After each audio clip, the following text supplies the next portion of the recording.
Alright, what's up everybody? It's Homeowner Sapien back again with another video. And today I'm going to show you the side of my house, which is in the middle of a project right now. Here's a quick little look at what's going on the south side of my house.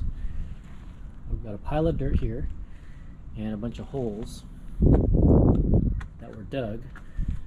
So all of the dirt that you see here has been dug out of these holes. Right, and there are 5 of them along this side of the house, and then another 2 on the other side of the house, which I'll show you later. Let's take a look here. Here's the 5th hole on this side.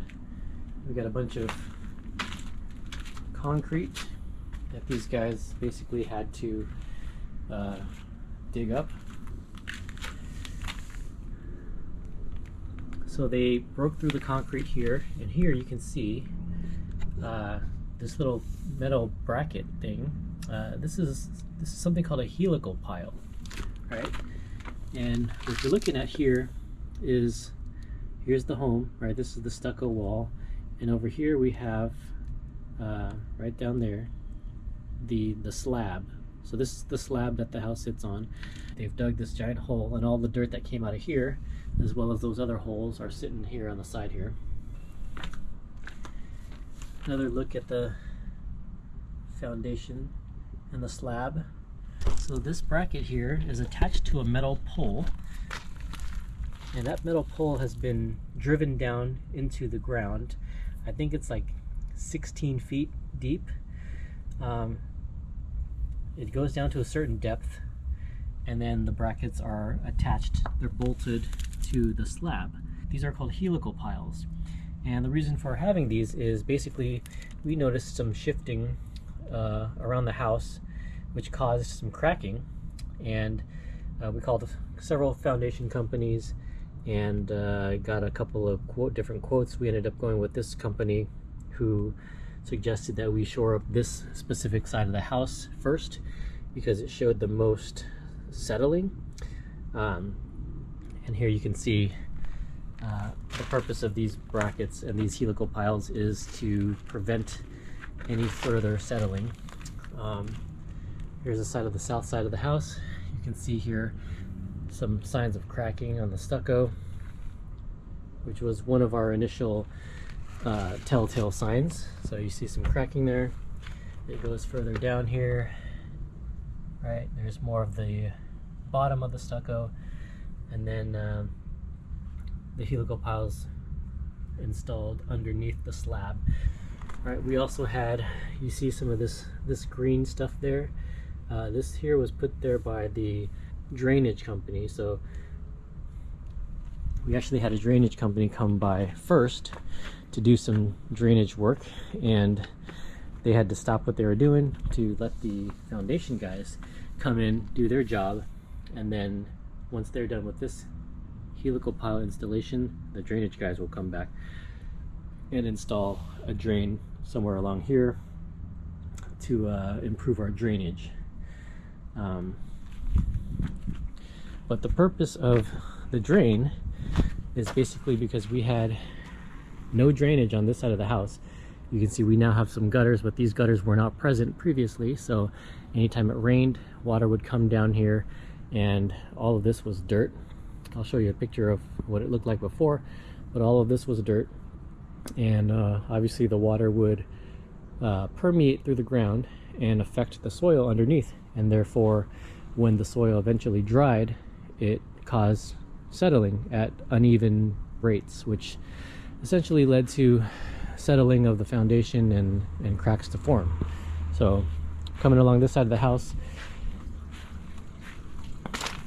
here's another helical pile here directly underneath the chimney. See, these guys have fixed the pipe that they ruptured when they dug this hole.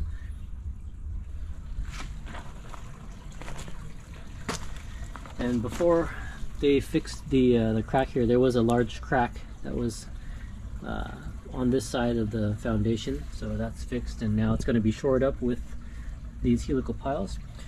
We just had a pre-inspection come a pre-inspection. We just had a pre-inspection today. The guy came, took a look at all the work, and approved it. So what's going to happen now is the foundation guys are going to come back. They're going to backfill these holes. Basically, the dirt's going to go back into the holes, and they're going to compact that. You did see some concrete bags on the other side where they had to break the concrete to install the helical pile, and so that is going to be filled back with concrete, and that should complete the job. But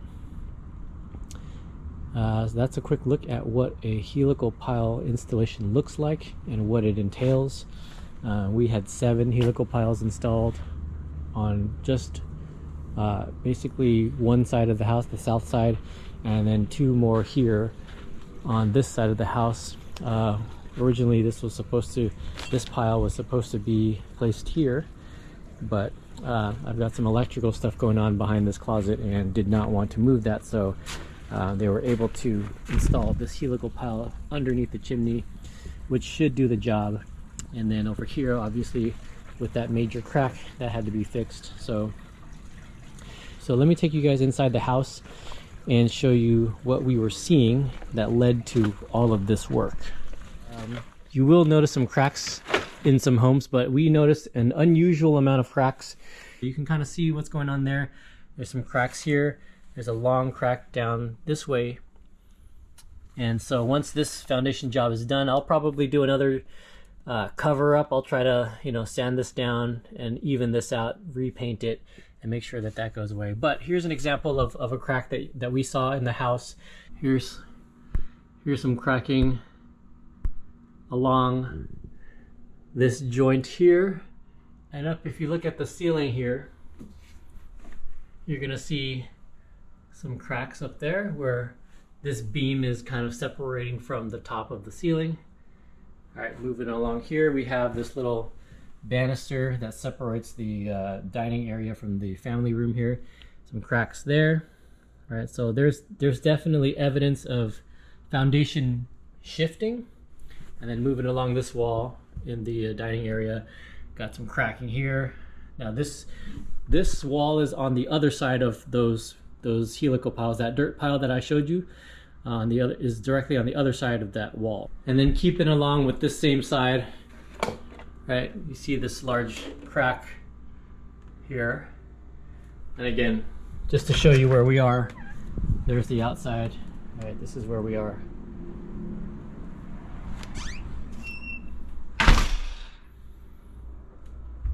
It's another crack up there. So you'll notice cracks along the door frames. This kitchen sink, which is alongside, all of this work out there on the same side, had a large crack here. You can see where this part of the granite has basically separated from this wall. So there was some separation here. This giant crack goes along here. So I filled this up with some caulk, and basically just to prevent the water from going in there. But this whole entire sink was separating. It was pulling itself away from the wall, right?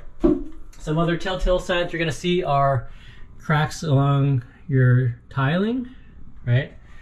Got some more cracks over there. Door frames being out of alignment. So here's a good example. This is one of our bedroom doors. You're gonna see that the alignment of the door frame is completely off. You're gonna see this little gap right there. So, there's a little cracking up there. Going into this room, more cracks along the ceiling. Now these are less obvious because I have sort of added a little bit of spackle to kind of cover that up, but I don't know if that shows up well, but there is a giant crack going along that wall. You can kind of see this wall here has a little bit of this one's forming. This is kind of new. I've not seen this one before, but this is new. There's a little bit of a bump there, right? And then again, close up of the area where the wall meets the ceiling up there, more cracking. So we ended up doing helical piles, as I mentioned, along one side of the house.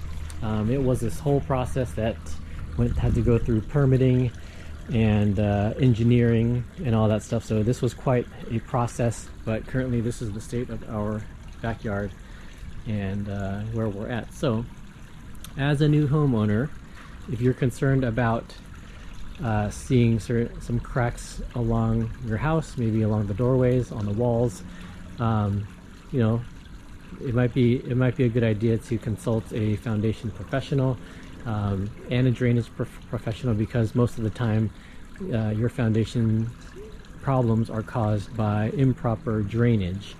So something to consider. Definitely was something that I had to learn as a new homeowner, and I haven't seen a lot of these videos out there of this entire process, so I just decided to share it in the event that anyone else out there might find it helpful, especially as a new homeowner who basically may not know all of the things that could potentially be lurking underneath the foundation of your house, quite literally. Alright, so that's it for now, you guys. Follow along for more as I continue this process.